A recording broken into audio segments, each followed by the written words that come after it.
কাজী নজরুল ইসলাম নামটা শুনলেই আমাদের মাথায় প্রথমে কোন ছবিটা ভেসে ওঠে? বিদ্রোহী কবি, তাই না? কিন্তু তার পরিচয় কি শুধু এটুকুই? আজকের এই আলোচনায় আমরা সেই বিদ্রোহের আড়ালে লুকিয়ে থাকা মানুষটাকেই খুঁজে বের করার চেষ্টা করব। দেখব এক গভীর মানবতাবাদী নজরুলকে।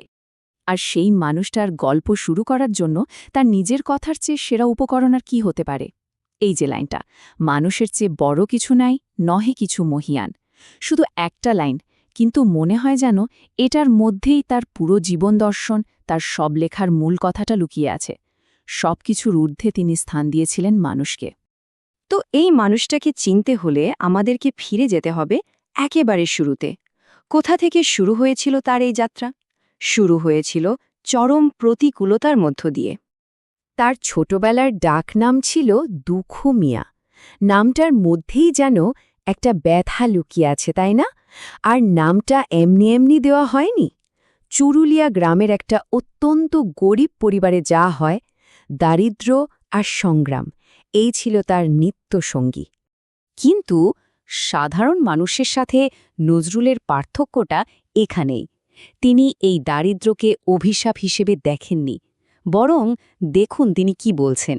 হে দারিদ্র্য, তুমি মোড়ে করেছ মহান। মানে তিনি একে একটা শক্তির জায়গা হিসেবে দেখেছিলেন। এই যে কঠিন অভিজ্ঞতা, এটাই তাকে সাধারণ মানুষের দুঃখ কষ্ট বুঝতে শিখিয়েছিল, আর শেষ পর্যন্ত করে তুলেছিল মহান। তো তার কৈশোর আর যৌবনের গল্পটাও কিন্তু কোনো সোজাসাপটা রাস্তায় চলেনি, বরং বড় বিচিত্র সব অভিজ্ঞতা তার জীবনকে গড়ে তুলেছিল। চলুন দেখা যাক কিভাবে অস্ত্র ছেড়ে তিনি শেষ পর্যন্ত কলম হাতে তুলে নিলেন। টাইমলাইনটা একবার খালি চোখ বুলিয়ে দেখুন। লেটো গানের দল, তারপর রুটির দোকানের কর্মী, আবার সেখান থেকে সোজা সেনাবাহিনীতে যোগদান। ভাবাই যায় না। আপাত দৃষ্টিতে মনে হতে পারে এগুলো সব আলাদা আলাদা ঘটনা, কিন্তু আসলে এই প্রত্যেকটা অভিজ্ঞতা ছোট ছোট করে তার ভেতরের কবি সত্তাকে তৈরি করছিল, শানিত করছিল, তাকে দিচ্ছিল একটা আলাদা, একটা স্বতন্ত্র কণ্ঠ। এবার আসি সেই সময়ে, ১৯২০ সাল। তিনি কলকাতায় ফিরে এলেন, আর তারপরই বাংলা সাহিত্য দেখতে পেল এক নতুন আগুনের ঝলকানি। এমন এক আগুন যা আগে কখনো কেউ দেখেনি।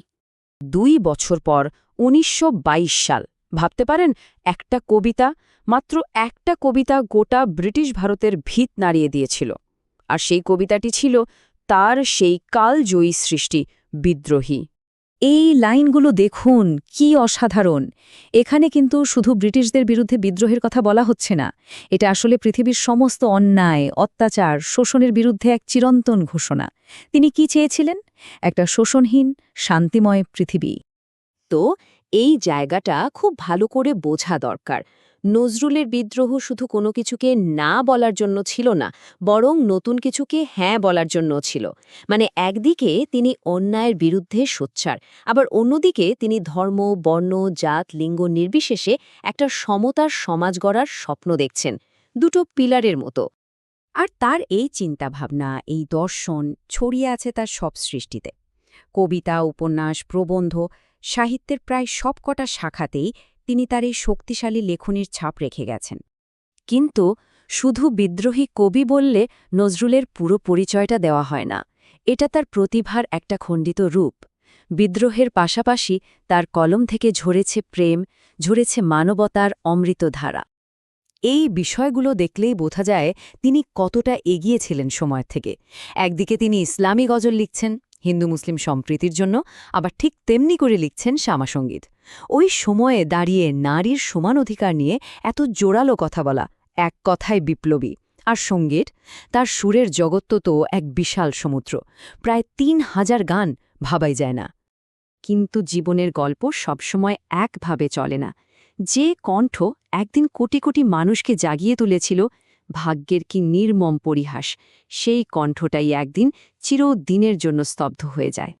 ব্যক্তিগত জীবনে তিনি ভালোবাসা পেয়েছিলেন, প্রমীলা দেবীর সাথে সংসার গড়েছিলেন, কিন্তু নিয়তির এক নিষ্ঠুর খেলা অপেক্ষা করছিল। ঠিক যখন তিনি তার সৃজনশীলতার সবচেয়ে উঁচু জায়গায়, তখনই নেমে আসে এক ভয়াবহ বিপর্যয়। ১৯৪২ সাল। বয়স কত ছিল? মাত্র ৪৩।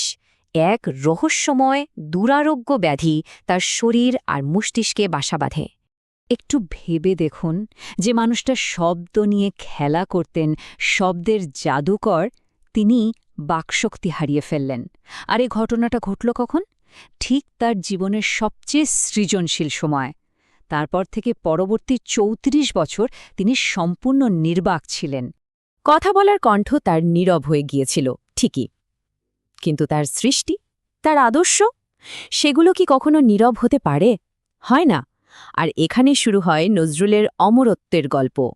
সদ্য স্বাধীন বাংলাদেশ তাকে বরণ করে নিল সর্বোচ্চ সম্মানে।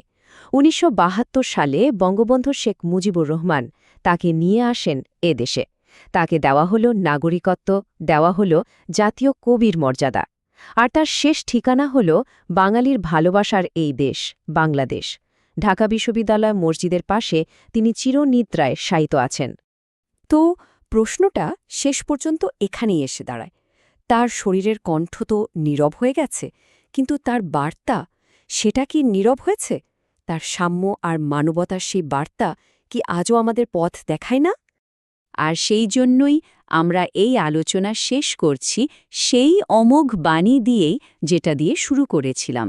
নজরুল বেঁচে থাকবেন তার এই দর্শনের মধ্যে দিয়ে, কারণ যতদিন পৃথিবীতে মানুষ থাকবে ততদিন মানুষের চেয়ে বড় কিছু থাকবে না, কিছু মহিয়ানও হবে না।